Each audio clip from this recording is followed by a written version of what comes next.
Baie welkom by die voorlesing van die Afrikaanse Sabbatskoolles vir blindes en swaarsiendes. Hierdie lesse word voorsien deur die Wêreldkonferensie van die Sewende Dag Adventiste Kerk. Die voorlesing van die les word aan u gebring deur SSL in samewerking met Adventiste Wêreldradio Afrikaans en word voorgeles deur Marlena Nel.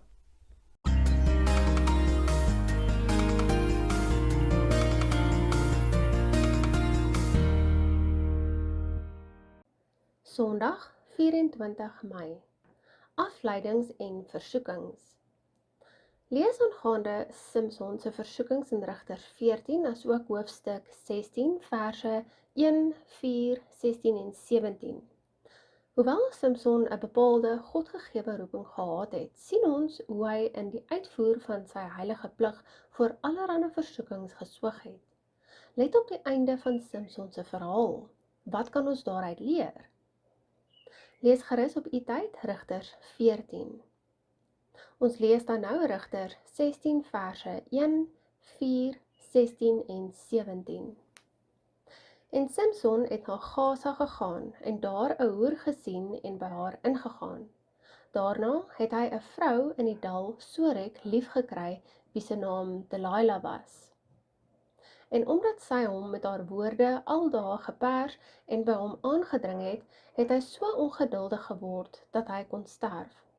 En hy het sy hele hart aan haar bekend gemaak en aan haar gesê, daar het nooit 'n skeermes oor my hoof gekom nie, want ek is 'n Nasareër van God van my moeder se skoot af. As ek geskeer sou word, sou my krag van my wyk en ek swak word en wees soos al die mense. Rigters 16 vers 1, 4, 16 en 17. Die groot stryd is 'n werklikheid en ons is almal daarbey betrokke. Hierdie kosmiese konflik wat in die hemel begin het, word nou in elkeen van ons lewens voortgevoer. Ons bevind ons in 'n unieke tydvak van die geskiedenis, kort voor die wederkoms, en Satan weet dat hy alles in die stryd moet werp om 'n stokkie voor ons hegte vriendskap met God te steek. Dalk het iets jou aandag afgetrek, iets wat nie noodwendig op sigself verkeerd is nie, maar wat soveel tyd en inspanning verg, dat God nou die oorskiet moet kry. Miskien is dit jou werk, sosiale media, inkopies, sport of kos wat die meerderheid van jou tyd in beslag neem. Opregte en doodeerlike selfondersoek sal aan die lig bring dat te veel van enige van hierdie dinge in ons lewens of wanbestuur van alles saam tot te min tyd vir God en ons medemens kan lei. Die vyand weet wat elke een se swakheid is. Hy weet watter dinge ons aandag sal aftrek sodat ons nie tyd met die Here kan spandeer nie. Onthou net, ons soeke na die wil en die aangesig van God moet voorrang geniet. Ons lees in Matteus 6 vers 33, maar soek eers die koninkryk van God en sy geregtigheid en al hierdie dinge sal vir julle bygevoeg word. Daarna kan ons die dag en al die gewoel wat dit potensieel ons kant toe bring, begin aandurf.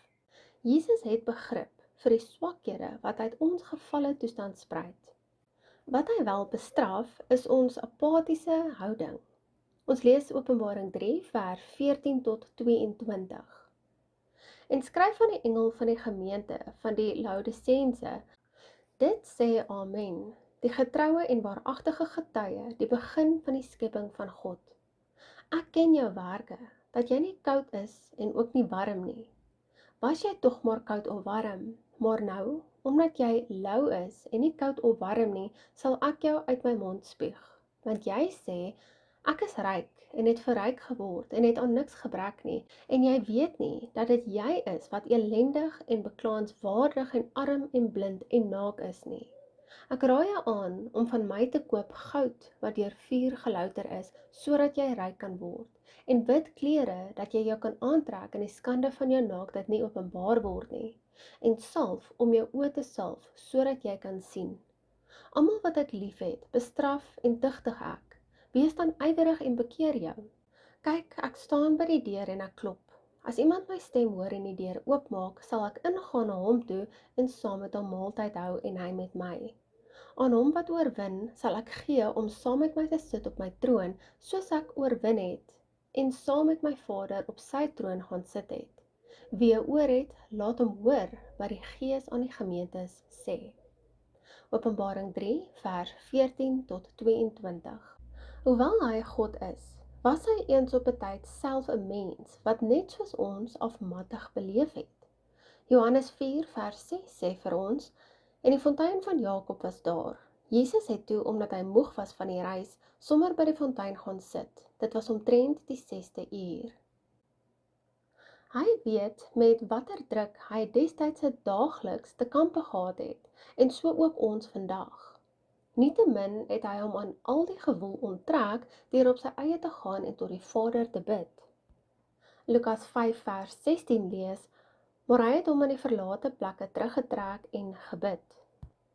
Lukas 6 vers 12 lees, en hy het in daardie dae uitgegaan na die berg om te bid, en die nag in die gebed tot God deurgebring.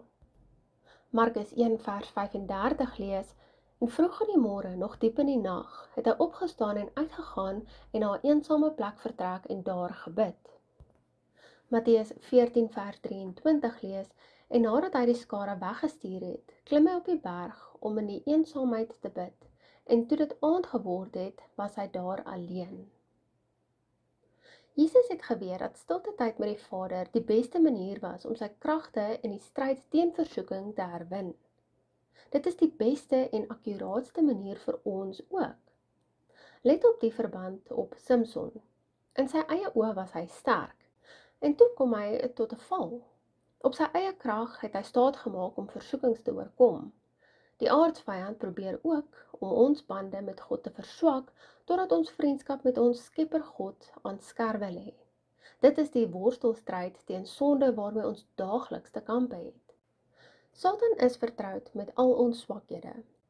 Hy spits hom juis op daarop toe, om ons gevoelens heens God te vertroebel, om ons met skuldgevoelens en 'n onwaardigheidsgevoel te tuister. Alles dinge wat ons van die Here af laat wegdryf. Die duiwel beywer hom vir 'n verskuiwing binne die mens, hoe ons dink, wat ons bedoeling is en hoe ons optree. So kan hy 'n houvas op gedeeltes van ons lewens verkry. Onthou egter, geloof is wat ons in sulke tye staande hou. 'n Geloof wat uit gehoorsaamheid aan die woord van God spruit. Waarmee stoei jy deesdae? Hoe kan die woord van God jou daarmee help?